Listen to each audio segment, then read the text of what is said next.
ang mga kwento ng pag-ibig, kwento ng buhay at kwento ng pag-asa dito sa Barangay Love Stories. Love Stories. Ang kamatayan. Marami sa atin ang natatakot na mamatay dahil pakiramdam natin ay hindi pa natin nakukuha ng buo ang ganda ng buhay. Ikaw kabarangay, takot ka bang mamatay? Dear Papa Dudut, ako nga pala si Mildred, 65 years old. Isang tomboy at gusto ko lang ibahagi sa inyo ang nangyari sa relasyon namin ni Lulu. Mas matanda ako kay Lulu ng 10 taon. Malayo man ang naging agwat namin sa edad pero hindi yun naging hadlang para umabot kami ng mahigit 20 years. Nilihim namin sa unang 2 taon ng relasyon namin at nagkaroon kasi ako ng asawang lalaki. At nagsama kami ng halos 10 taon. Nagkahiwalay kami dahil na-realize kong hindi talaga lalaki ang gusto ko. Doon ko naman nakilala si Lulu at sinubukan ko pang pigilan ang nararamdaman ko para sa kanya dahil sa hiya sa sarili ko. Hindi ko pa kasi kaya noon na ipagsabi sa lahat na isa akong tomboy. Lalo na't lumaki ako sa isang relihiyosong pamilya. Pinigilan ko pa sa simula ang feelings ko para kay Lulu. Pero hindi na rin ako nakapala. Lalo na nung siya na rin mismo ang nagpakita ng interes sa akin. Magkaiba kami ni Lulu, open siya sa pamilya niya tungkol sa kanyang sexualidad. May mga nakarelasyon na siyang babae noong kabataan pa lamang niya. Kaya nga naiinggit ako, pero mas na-inspire ako na gumaya na sa kanya. Pinagbigyan ko na ang sarili kong maging malaya. Minahal ko na si Lulu at minahal ko na rin ang sarili ko. Ang relasyon namin ni Lulu ang masasabi kong pinakamagandang desisyon na ginawa ko sa buhay ko. Wala akong pagsisisi na niyakap ko na sa wakas kung sino ako. Tinulungan din ako na tanggapin ang mga bagay na hindi ko matanggap sa sarili ko ni Lulu. Mahal na mahal ko si Lulu, Papa Dudut, at lagi kong sinasabi sa kanya na hindi ko kaya kung iiwan niya ako. Tawa lang ang sinagot niya dahil ganon din daw ang nararamdaman niya. Kahit kaming dalawa na lamang ang magkasama sa mundo ay alam naming magiging maayos kaming pareho. Araw-araw ay pinapatunayan namin na tamang desisyon naming piliin ang isa't isa. Papa Dudut, maayos ang lahat sa relasyon namin. Kaya lang 2 months ago ay nagkaroon kaming dalawa ng maliit na problema. Nagsimula yon noong nag-grocery kami after ng aming anniversary date, Papa Dudut.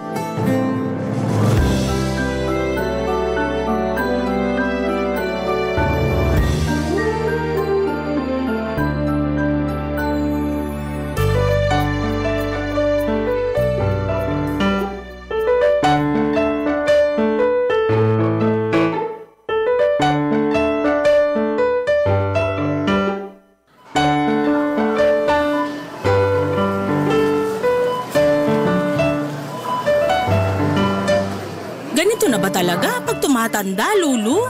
Bakit? Dapat pagkatapos nating mag-date, uuwi na lang tayo sa bahay at magpapatuloy ng lambingan eh. Hindi yung mag-grocery pa tayo, mamamalengke. Sayang outfit natin. Ubus na ang asukal at mantika natin. Yaman din naman na nandito na tayo sa mall. Isabay na natin yung pag-grocery natin. Wala na rin pala tayong liniment. Kakabili lang natin last week ah. Alam mo namang napapadalas na ang pag-atake ng rayuma ko. 3 beses na kaya ako magpahid sa isang araw. 4 kapag makulimlimang panahon at kapag tinotodo mo yung aircon. Maghanap tayo ng mura, tsaka yung naka-buy one take one. Tsaka sana maabutan pa natin yung mga libreng toothbrush. Nakakakilig talaga ang pagiging praktikal at kuripot mo. Ikaw talaga ang dream girl ko. Huwag mo na akong bulahin. Hanapin na natin yung liniment mo para hindi yung olive oil ang pinangpapahid mo sa tuhod mo. Oy, hindi ko ginamit yung olive oil sa tuhod ko. Canola oil yon. Mantika pa rin yun. Ano bang balak mo, iprito yung tuhod mo? Bili na rin pala tayo ng 2 kilo ng chicken neck sa Kaliempo. Ang dami naman. Bigla akong natakam sa leeg ng manok at liempo eh. Bili na rin tayo ng kalamansi sa Kasili. Katatapos lang natin kumain, Mildred. Ewan ko ba, parang ang sarap ng leeg ng manok na nakababad sa toyo at maraming kalamansi. Saka bumili na rin tayo ng chocolate ice cream. Naglilihi ka ba? Sino ina niyan, ha? Saka bili na rin tayo ng potato chips at pulburon. Kainin natin mamaya pag uwi. Ang dami mong gustong kainin, ah. Ayaw mo bang kumain? Hindi pa nga nagigiling sa sikmura ko yung spaghetti na kinain ko kanina eh. Baka kailangan mo pa ng panulak. Magandang kumain ka ng liempo para itulak niya yung spaghetti na kinain mo. Hindi naman panulak yung liempo. Pangbara yan eh. Ikaw talaga. Sige na, bumili na tayo ng mga gusto mo. Meron ka pa bang idadagdag? Gusto ko ng pineapple juice tsaka cheese cupcake. Grabe yung sikmura mo. Halimaw! Kakainin ko lahat yan mamaya. Kaya nagre-reklamo na yung tuhod mo eh.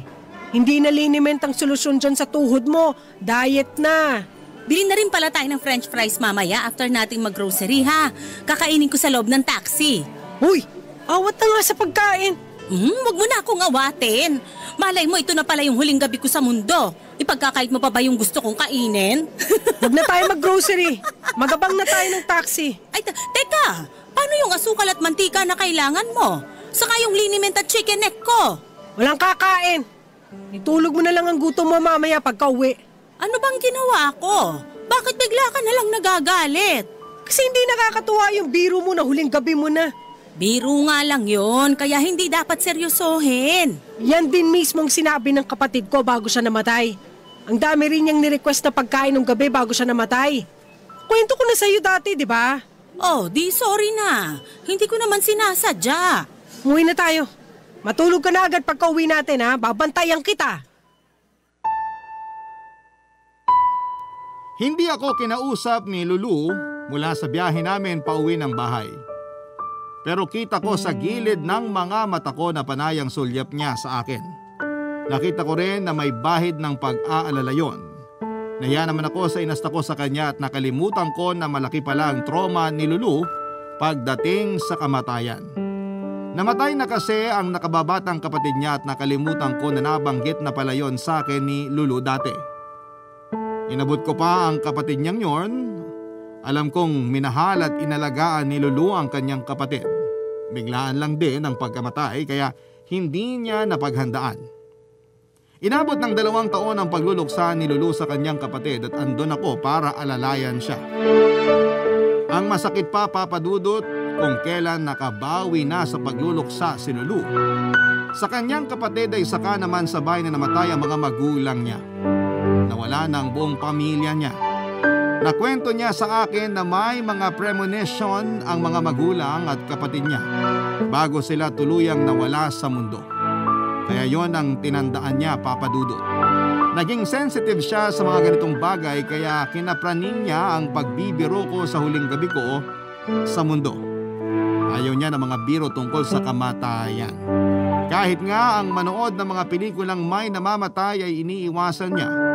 Alam kong hindi pa siya lubos na naka-move on mula sa pagkawala ng pamilya niya. Naiintindihan ko naman siya kaya lang ay hindi ko kayang ipaunawa sa kanya na parte yon ng buhay natin. Ang isilang at mamaalam. Kapag yun na kasi ang sinabi mo ay magiging emosyonal na siya, Papa Dudut.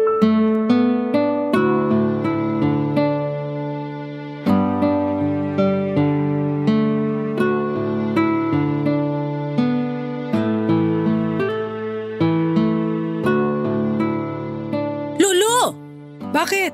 Halika sa labas, dali! Bakit ba? May malaking mariposa sa labas ng bahay. Ang ganda! Ngayon lang ako nakakita ng ganong kalaki na mariposa. Itaboy mo! Itaboy mo! Ha? Bakit? Palatandaan niya na may mamamatay. Hindi naman. Dumapo lang sa hardin natin kasi ang gaganda ng tubo ng mga bulaklak natin. Itaboy mo! Lulu! Hindi ka na naman naniniwala, no? Wala namang kasing kinalaman ng mariposa sa kamatayan. Na-attract lang yan sa bulaklak at saka sa... Sa probinsya namin, kapag may bisita kayong mariposa, ibig sabihin may mamamatay. Ilang beses na yun nagkatotoo. Yung 2 tiyahin ko at lolo ko namatay sila isang araw pagkatapos kaming dalawin ng mariposa. Bata pa ako nun pero natatandaan ko pa. Marami naman kasing mariposa sa probinsya. Saka malay mo dahil na rin sa edad nila. Kaya kailangan na nilang mamaalam. Ayaw mo talaga maniwala, no? Ayoko lang na ma-stress ka sa kakaisip sa kung sino yung next na mamamatay. Maganda nga may pahiwatig na para mabilis kumakontra ang kamatayan. Wala tayong magagawa kung kumakatok na si kamatayan sa pinto ng mga mahal natin sa buhay. Tao lang tayo. Hindi natin yun pwedeng pigilan. Ilang beses ko na yung napigilan. Yung isang pinsan ko, kung hindi ko agad sinabi sa kanya na may nakita ako mariposa sa office namin, di sana patay na siya. Paano mo naman nalaman na yung pinsan mo nang pinupuntirya ni kamatayan? Bigla ko lang siyang naisip nung nakita ko yung mariposa na yon. Tinawagan ko siya agad. Katulad mo, hindi rin siya naniniwala nung una. Pero nung muntik na mabangga ng truck yung tricycle na sinasakyan niya, tsaka lang siya naniwala sa akin. Nagkataon lang yon. Bahala ka nga dyan. Kung ayaw mo maniwala, bahala ka. Tsaka ikaw naman na nakakita ng mariposa eh. Kung ayaw mo i-check ang pamilya mo, pasensyahan na lang. Iniisip mo ba na isa sa pamilya ko ang mamamatay? Bakit naman hindi? Sabi mo nga, di ba? Wala tayong magagawa kapag kumatok na sa pintuan si kamatayan. Iba kasi yung iniisip mong isa sa pamilya ko yung mamamatay kesa sa natural lang na mangyayari na may mamamatay sa kanila. Tanggapin mo na lang na may mamamatay sa kanila. Alam ko na napapraning ka lang at hindi mo na naman makontrol yung takot mo sa kamatayan. Pero please, huwag ka naman sanang magsalita ng ganyan pagdating sa pamilya ko. Ibang intention yun eh. Warning lang yun para sa iyo. Kaya kung ako sa iyo, tawagan mo na yung mga kamag-anak mo. Sabihan mo na sila bago mahuli ang lahat. Walang mamamatay sa pamilya ko. Paano ka nakakasiguro? Kasi malay mo ako pala yung sinusundo ng mariposa. Sabi kong huwag ka magbibiro ng ganyan, di ba? Sorry. Ang intense na kasi ng usapan. Alam mo naman na pagbibiro na lang ang solusyon ko para mabasag yung tensyon. Napag-usapan na natin hindi dapat ginagawang biro ang kamatayan. Sorry. Hindi ako mamamatay. Mahaba pa ang buhay ko at magiging magkasama pa tayo hanggang sa huling hininga natin. Pangako. Paano nga kung ikaw yung mamamatay? Huwag kang ang ganyan. Ayoko pa syempreng mamatay. Gusto pa kitang makasama. Marami pa tayong pupuntahan. Marami pa tayong liniment na ipapahid. Ayan! Ayan! Tinadaan mo na naman sa biro ang lahat! Nahirapan akong pakalmahin si Lulu, Papa Dudut. Kasalanan ko rin naman kasi. Alam ko na ngang praning na siya pagdating sa kamatayan tapos ay nagawa ko pa siyang biruin. Nakasanayan ko na kasi yon lalo na kapag puno na ng tensyon ang usapan. Ayaw ko rin naman kasing pag-usapan ng kamatayan kaya dinadaan ko madalas sa pagbibiro. Kaya lang ay maling tao si Lulu para biruin. Nagkulong siya sa kwarto at hindi niya ako pinapasok. Nakaupo na lamang ako sa labas ng pintuan ng kwarto at hinihintay siyang kumalma. Makalipas lamang ang 1 oras ay pinagbuksan na niya ako ng pintuan, Papa Dudut. Niyakap niya ako at humingi ng sorry dahil sa pagiging praning niya. Naintindihan ko naman siya at pinaliwanag lang niya na ayaw na niyang maka-experience muli na may namamatay na mahal niya sa buhay, lalo na raw ako. Hindi niya raw ma-imagine ang buhay niya kapag nawala ako. Nagkaiyakan na kaming pareho dahil ganon din naman ang iniisip ko. Nagkaayos kami noon at saka nagpa siyang matulog na, Papa Dudut. Kahit nakahiga na kaming pareho sa madilim naming kwarto ay hindi pa rin kami makatulog. Hindi lang kami nag-uusap pero alam naming gising pa ang isa't isa. Ramdam ko noon na panayang sulyap sa akin ni Lulu para i-check kung humihinga pa ba ako. Hinayaan ko naman siyang gawin yon kung doon siya mapapanatag. Para mas higit pa siyang mapanatag ay niyakap ko siya at saka hinalikan sa noo. Binulungan ko siya at sinabing hindi ako papayag na kunin ni kamatayan. Natawa na lamang siya pero alam kong nakampante siya sa mga sinabi ko. Niyakap niya ako ng mahigpit at saka sinabi kung gaano niya ako kamahal. Pagkatapos noon ay matiwasay kaming nakatulog. Tanghali na nang magising kaming pareho, Papa Dudut. Nawala na ang tensyon sa pagitan namin at nakangiti na rin si Lulu sa wakas. Pero kita ko pa rin sa mga mata niya, Papa Dudut, ang takot na baka nga merong mamatay na mahal niya sa buhay. Barangay Love Stories. Barangay Love Stories. Ang akala ko, Papa Dudut, ay magiging okay na si Lulu, pero nagkamali ako. Mas lumala ang kapraningan niya pagdating sa kamatayan. Ultimo bangaw na nakita niyang pumasok sa bahay ay pinag-isipan pa niya ng hindi maganda. Sinabi niya na bangaw daw ang isa sa mga senyales na merong mamamatay. Sinagot ko siya at sinabing tanda lang yon na maraming dumi ng aso at pusa sa paligid ng bahay namin. At lagi niyang nakakaligtaang isarado ang bintana. Nagalit siya nang bigyan ko ng mas makatotohanang dahilan ang pagpasok ng bangaw sa bahay. Hindi niya ako inimik noon. Nakita ko na napapadalas na rin ang pagdarasal niya 3 beses sa loob ng isang araw. Hindi naman siya relihiyoso na tao, pero kapag hindi maganda ang nararamdaman niya ay kumakapit talaga siya sa pagdarasal.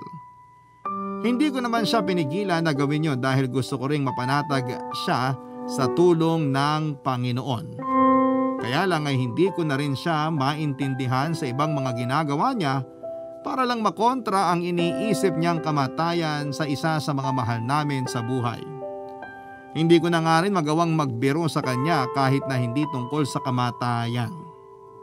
Lagi na lang seryoso ang usapan namin sa takot na matrigger ko ang kapraningan niya. Kapag alam ko, Papa Dudut, na may napapansin na siyang kakaiba noon sa paligid, agad ko nang sinusubukang mag-isip ng pwede naming pag-usapan. Lagi na lang akong nakabantay sa mga mata niya at sa pang-amoy niya. Lagi kasi niyang iniisip na may naaamoy siyang kandila pero wala naman akong naaamoy. Kahit ako, aaminin kong nakakadala na rin ang takot na nararamdaman niya. Hindi na rin ako makapali or mapakali sa tuwing meron siyang bagong napapansin sa paligid niya. Dahil hindi niya ako makulit noon sa kapraningan niya, mga kamag-anak na niya sa probinsya ang kinakausap niyang madalas, Papa Dudut.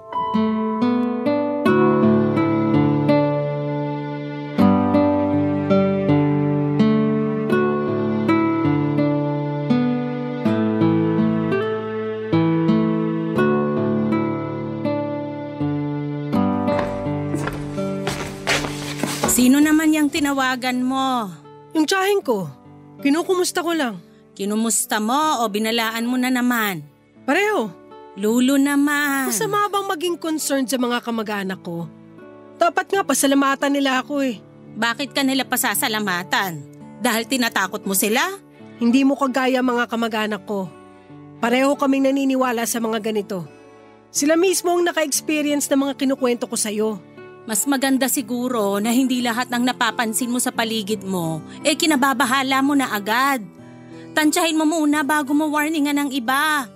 Kasi kahit naka-experience na sila ng mga sinasabi mo, nakakapagdala pa rin yan sa kanila ng takot.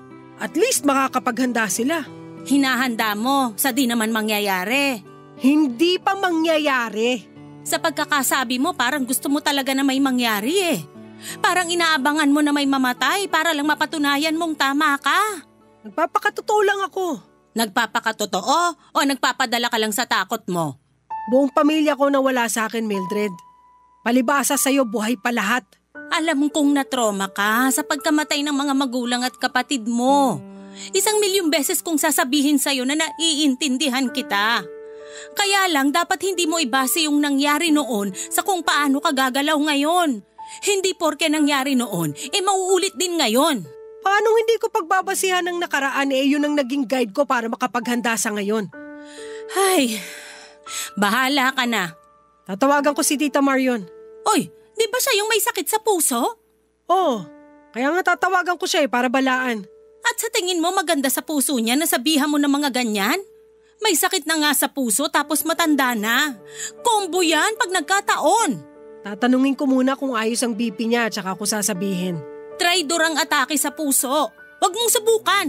Paano kung siya pala yung mamamatay? Hindi makakayanan ng konsensya ko na hindi siya balaan sa mangyayari. Baka sa gawin mo'y mapaga pa ang kamatayan niya. Tigil ka na, please. Ipapasabi ko na lang sa anak niya. Ganon din lang. Mananakot ka pa rin. Paano kung si Tita Mario na pala yung next na mamamatay? Paano kung hindi? O baka yung asawa niya yung mamamatay? 93 years old na yun eh. Lulu, walang mamamatay.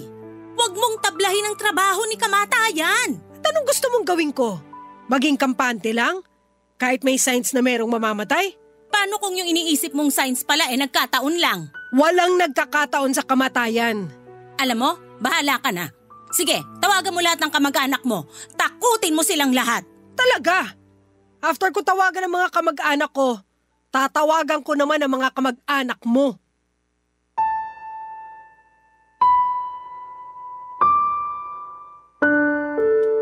Nagkatampuhan kami ni Lulu, Papa Dudut. Hindi ko na rin kasi matiis ang mga ginagawa niya.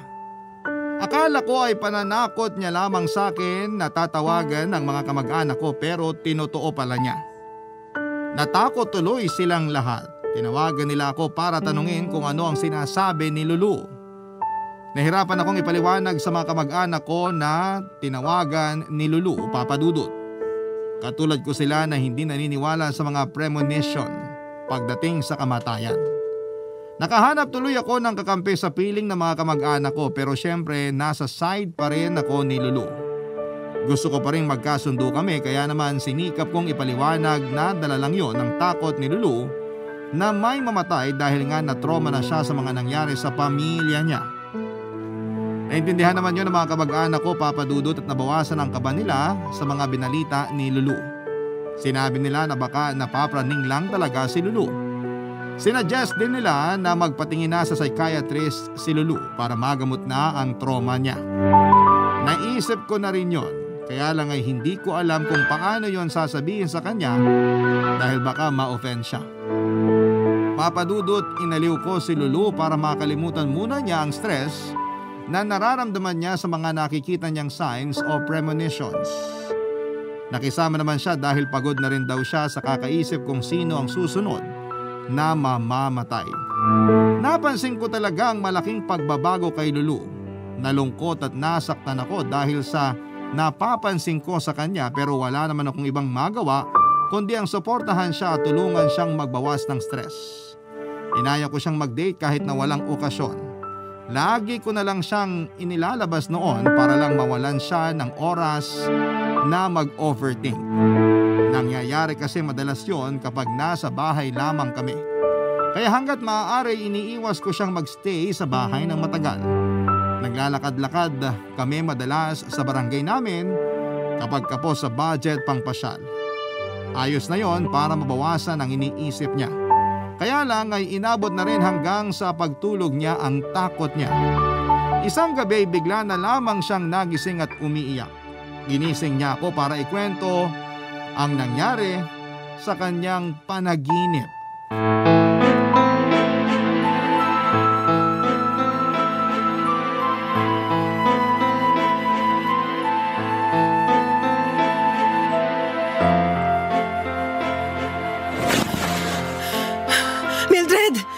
Mildred! Umising ka! Ano yon? Ang sama ng panaginip ko. Anong nangyari? Gusto mo ng tubig? Natatakot ako. Hindi kailangang matakot. Andito ko. Kukuhanan muna kita ng tubig. Huwag na! Huwag mo ako iwan dito. Okay, sorry. Ano bang magagawa ko para hindi ka matakot? Hindi ko alam. Gusto mo matulog uli? Babantayan kita hanggang lumalim ang tulog mo. Ayoko na matulog. Gusto mo sa sala muna tayo? Nood tayo ng TV. Ayoko.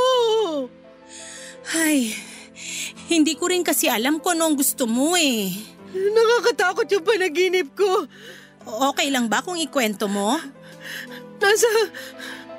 Nasa disyerto raw ako. Marami raw tao. Nakaitim lahat.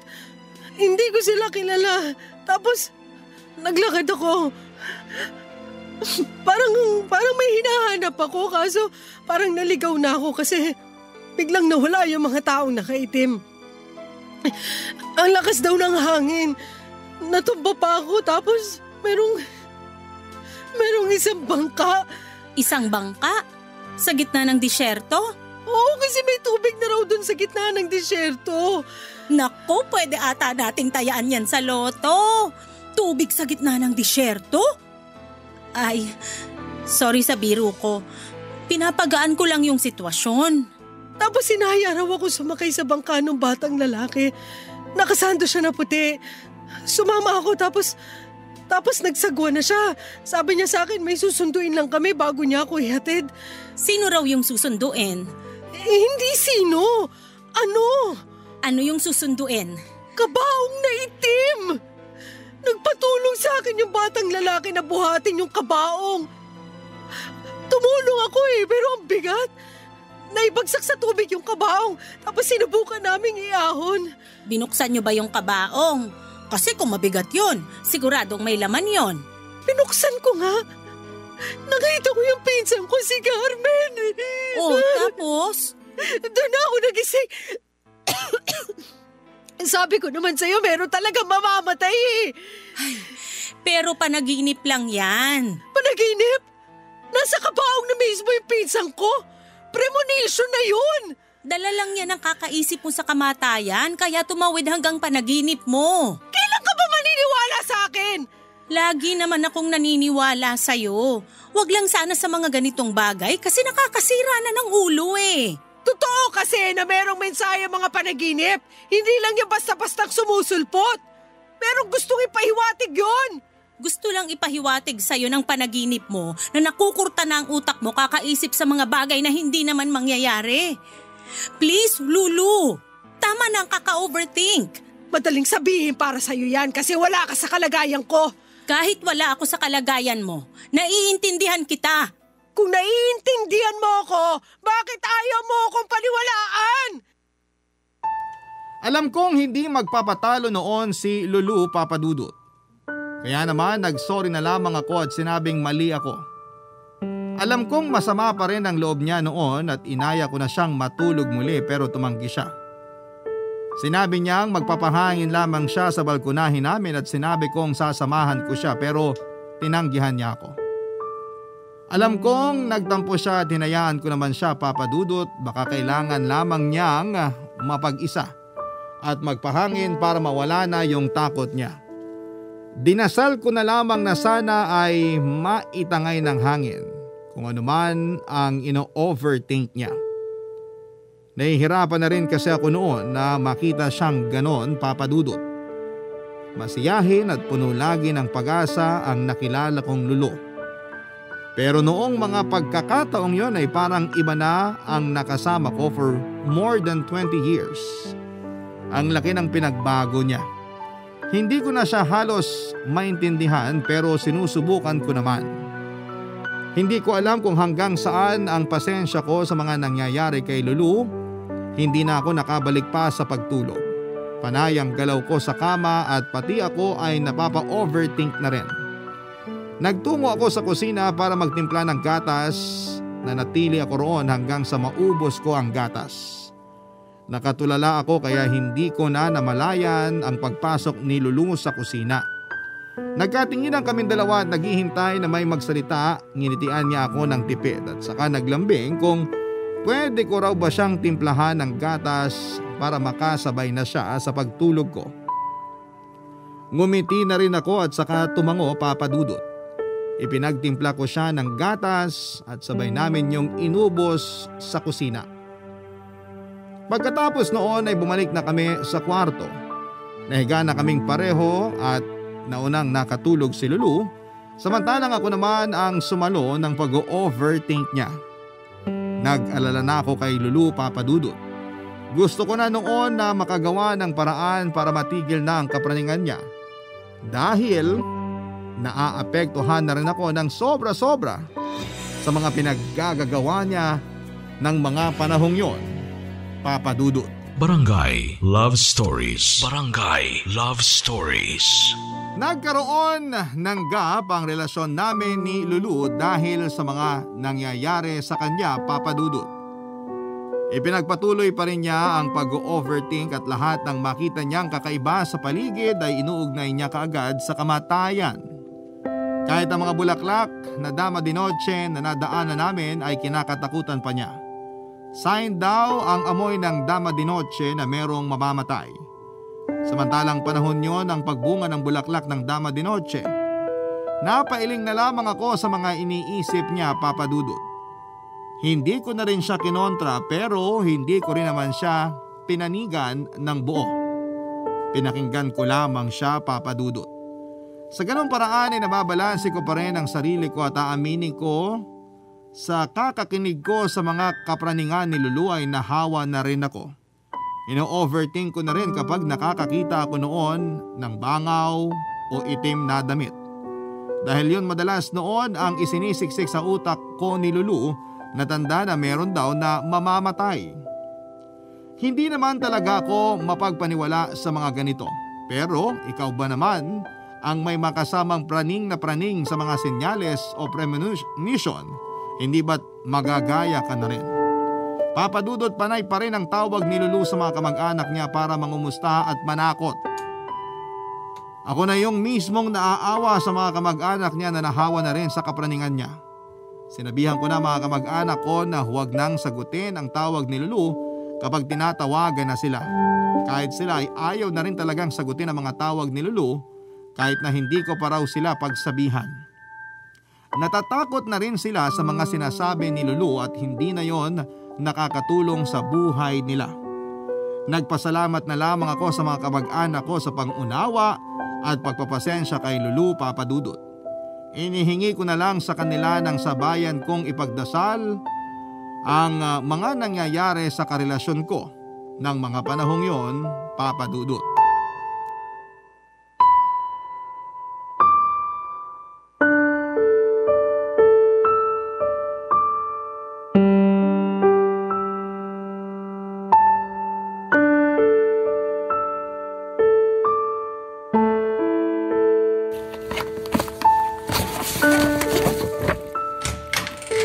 Bakit ka nag-e-empake?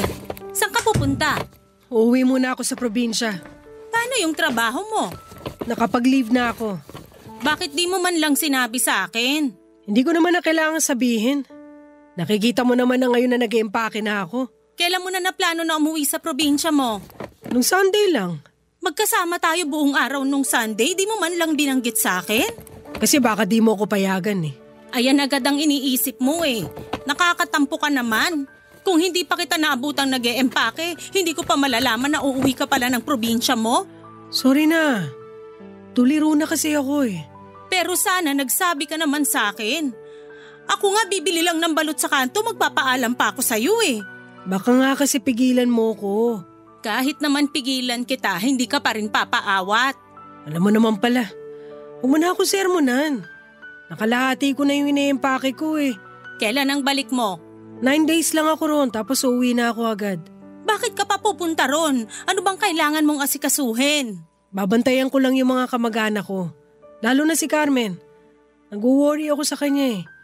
Sabi kasi ng asawa niya eh, nilagnat daw siya nung time na napanaginipan kong nasa loob siya ng kabaong. Ay, baka na-stress lang dahil sa binalita mo sa kanya na nasa kabaong siya. Ayun, nilagnat tuloy. Sana nga stress lang yon dahil sa panaginip ko. Hey, sorry kung nadadamay kita sa stress ha. Kaya nga uwi na lang muna ako para makahinga ka rin dito. Pwede naman akong sumama sa'yo. Hindi na. Alam kong nasa-stress ka na masyado sa akin. Ramdam ko naman yun. Pero gusto kitang samahan. Dito ka na lang. Magbantay ka na lang sa bahay. Uuwi rin naman ako. Tsaka para makahinga na rin ang utak mo sa kaka-overthink sa akin. Sigurado ka na ba talaga sa gagawin mo?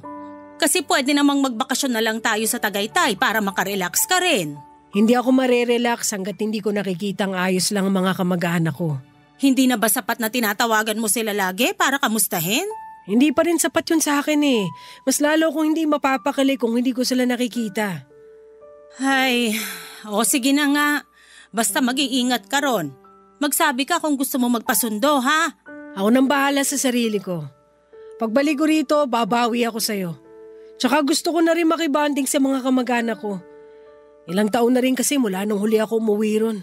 Ilang taon ka nang hindi nagawi ron tapos pananakot pa ang bungad mo sa kanila. Hindi mo katulad ng mga kamag-anak ko, no? Hindi sila mabilis matakot. Gusto pa nga nila na sinasabihan sila ng mga ganito para makapaganda sila.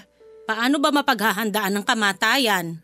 Siguro, sisimulan mong iparamdam sa mga mahal mo sa buhay na importante sila at mahalaga sila sa'yo. Okay, basta ha.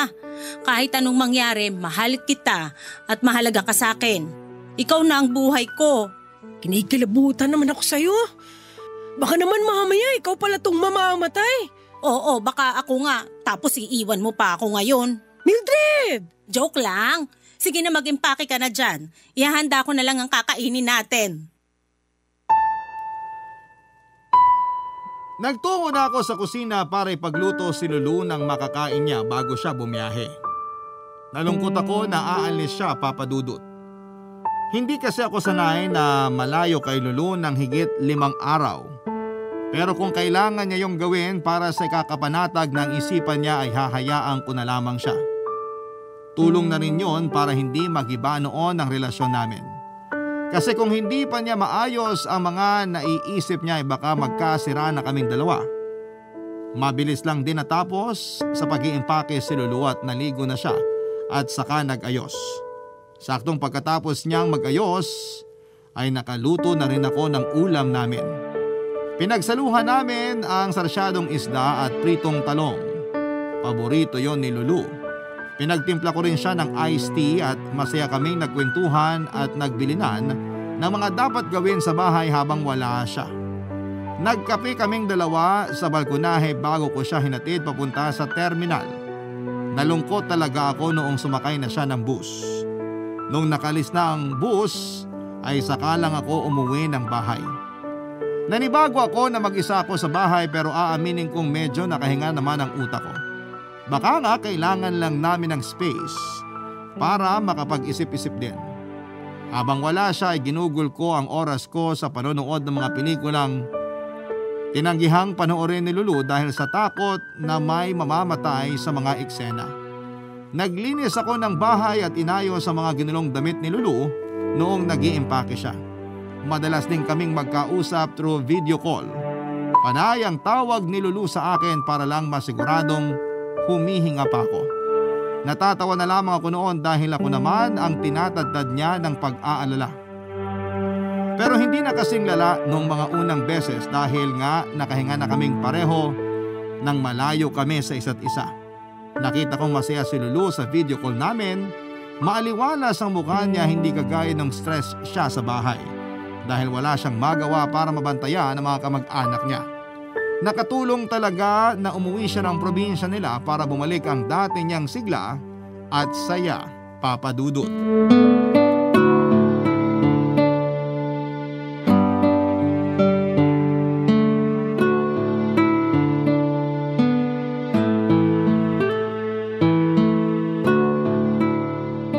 Kumusta ka dyan?